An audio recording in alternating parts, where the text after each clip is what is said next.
नमस्कार। एनसीईआरटी गुरुजी में आपका बहुत बहुत स्वागत है। यह है क्लास 7 की हिंदी की किताब बाल महाभारत कथा का चैप्टर 38 अश्वत्थामा। दुर्योधन पर जो कुछ बीती उसका हाल सुनकर अश्वत्थामा बहुत क्षुब्ध हो उठा। क्षुब्ध हो उठा मतलब व्यथित हो उठा, दुख से व्याकुल हो उठा। उसके पिता द्रोणाचार्य को मारने के लिए जो कुचक्र रचा गया था वह उसे भूला नहीं था। वह उस स्थान पर जा पहुंचा जहां दुर्योधन मृत्यु की प्रतीक्षा करता हुआ पड़ा था। दुर्योधन के सामने जाकर अश्वत्थामा ने दृढ़ता पूर्वक प्रतिज्ञा की कि वह आज ही रात में पांडवों को नष्ट करके रहेगा। मृत्यु की प्रतीक्षा करते हुए दुर्योधन ने जब यह सुना तो उसका पुराना वैर फिर से जागृत हो गया और उसे कुछ प्रसन्नता हुई। उसने आसपास खड़े हुए लोगों से कहकर अश्वत्थामा को कौरव सेना का विधिवत सेनापति बनाया और बोला, आचार्य पुत्र, शायद यह मेरा अंतिम कार्य है। शायद आप ही मुझे शांति दिला सकें। मैं बड़ी आशा से आपकी राह देखता रहूंगा। सूरज डूब चुका था, रात हो गई थी।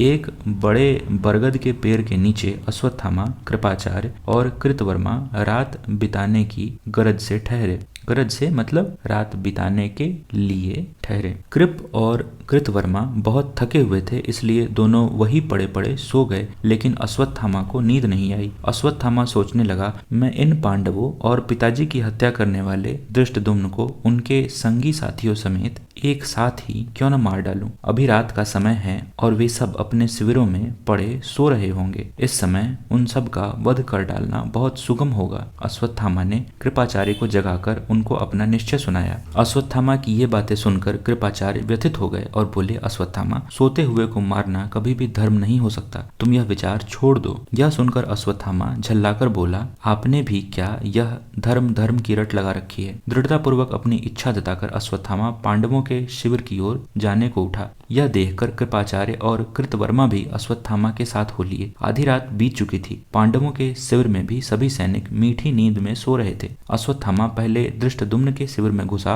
और उसने सोते हुए धृष्टद्युम्न को पैरों तले ऐसा कुचला कि वह तत्काल ही मर गया। इसी प्रकार सभी पांचाल वीरों को अश्वत्थामा ने कुचलकर भयानक ढंग से मार डाला और द्रौपदी के पुत्रों की भी एक एक करके हत्या कर दी। कृपाचार्य और कृतवर्मा ने भी इस हत्याकांड में अश्वत्थामा का हाथ बटाया। वहां तीनों ने ऐसे ऐसे अत्याचार किए जैसे कि अब तक किसी ने सुने भी न थे। उन्होंने वहां आग लगा दी। आग भभक उठी और सारे शिविर में फैल गई। इससे सोते हुए सारे सैनिक जग गए और भयभीत होकर इधर उधर भागने लगे। उन सबको अश्वत्थामा ने बड़ी निर्दयता से मार डाला। दुर्योधन के पास पहुंचकर अश्वत्थामा ने कहा, महाराज दुर्योधन, आप अभी जीवित हैं क्या? देखिए, आपके लिए मैं ऐसा अच्छा समाचार लाया हूँ कि जिसे सुनकर आपका कलेजा जरूर ठंडा हो जाएगा। जो कुछ हम लोगों ने किया है उसे आप ध्यान से सुने। सारे पांचाल खत्म कर दिए गए हैं। पांडवों के भी सारे पुत्र मारे गए हैं। पांडवों की सारी सेना का हमने सोते में ही सर्वनाश कर दिया। पांडवों के पक्ष में अब केवल 7 ही व्यक्ति जीवित बच गए हैं। हमारे पक्ष में कृपाचार्य, कृतवर्मा और मैं 3 ही रह गए हैं। यह सुनकर दुर्योधन बहुत प्रसन्न हुआ और बोला, गुरु भाई अश्वत्थामा, आपने मेरी खातिर वह काम किया है जो न भीष्म पितामह से हुआ और न जिसे महावीर कर्ण ही कर सके।